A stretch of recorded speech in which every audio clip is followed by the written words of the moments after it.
Hello, so this bubble video is going to go over mobile pages, how to create responsive pages, how to create conditions just for mobile pages, and how to create mobile pages which are separate from your desktop pages. Just as a remark, currently Bubble does not offer creation of apps that are available on the app stores. There are some third-party tools available if you search through the Bubble forum, but currently supported are only mobile websites. We're going to go over them. So the first choice you have is if you have a site like this, to actually make it responsive, so that if you resize it to mobile, it actually looks nice.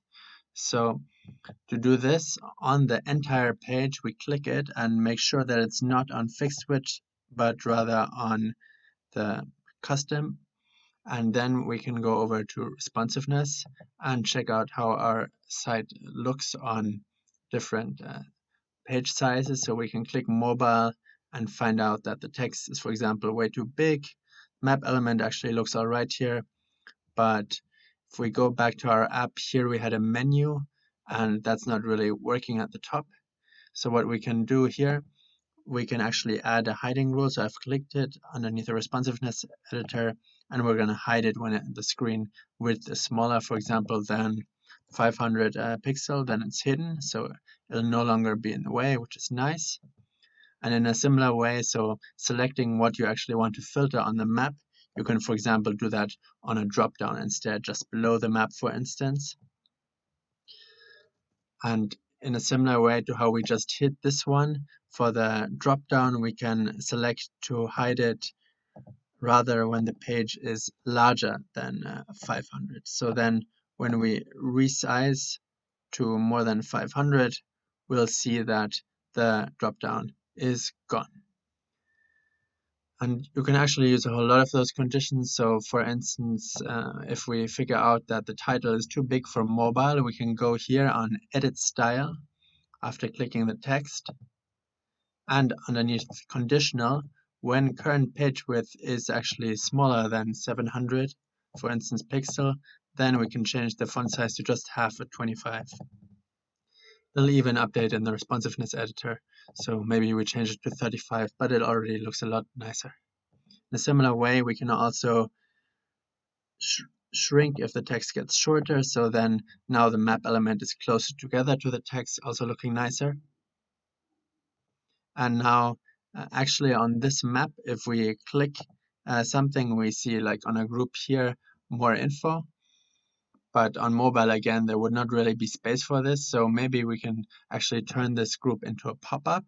So to do this, we would select it and edit it, and then copy paste it with workflows, then paste it with workflows.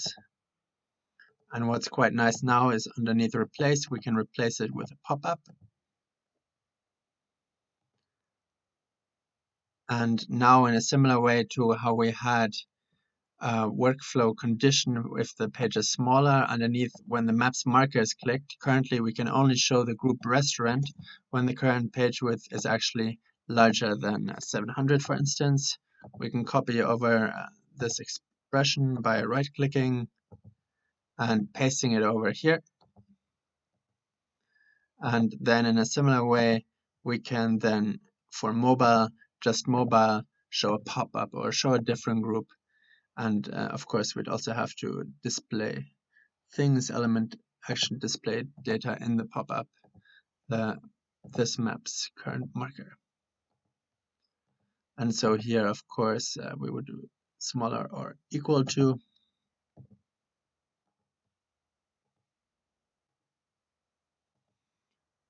Okay, so we can actually have conditions for the workflows as well as here, also here conditionals just for current page width.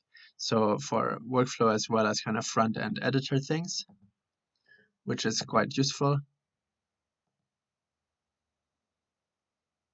And however, if your page gets too complicated and may just look too different on a mobile, you may want to actually, instead of making sure that your page works across all sizes of screens and having maybe 10 hiding rules and all these different conditions, you may just want to create your own mobile page.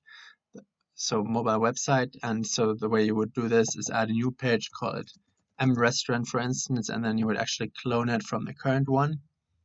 This is nice because it also clones with it all the workflows on the page. And then, for example, you can just delete this and start to move things over. Maybe if your page is very cluttered, as a kind of helping tool, you can add a shape that is exactly 320 pixels wide and place it at 0. And so this helps you kind of ensure that everything is just as small as that shape. And 320 is also the size of pixels I would use for the mobile page. And so I just resize everything. In general, again, if you're combining stuff from different pages, you can just right-click something, copy with workflows, and then go to this page and paste it with workflows over here. What's also quite useful is, again, using this replace to replace a group with a pop-up and do some of the editing in the pop-up, and then going back to the group, because pop-ups are kind of separate from the page. So if you actually add something on a pop-up, then it won't really interfere with any of the edits on the rest of the page. So it's sometimes simpler to actually do something in a pop-up. It's also quite useful if there's no real room for big text somewhere, you can always just replace it with an icon. So I just clicked replace here, and I'm going to replace it with an icon. This also actually makes sure if we had a workflow on this icon, it would still be on the text, it would still be with us on the icon, which is also very useful. Another useful tool here is the plugin called isMobile. I've just searched for that. And what it does is it helps Bubble recognize if something is a mobile page. And then you can add a condition. So I click the empty box underneath workflows, do when condition is true, and when is mobile, when phone is yes, Android phone is yes, you can do certain things like redirect to the page index. And so what's important with these Bubble mobile pages, where you have one page for desktop and one for mobile, is you actually tell Bubble what's going on. To do this on this restaurant page, I would actually have to tell it that the mobile version of this page is mrestaurant, and so whenever someone types in your URL like john.com, if you own that, then it would immediately recognize, this is actually a mobile browser, so iPhone or Android, and redirect automatically to mrestaurant, which is nice because it automatically does all the linking for you.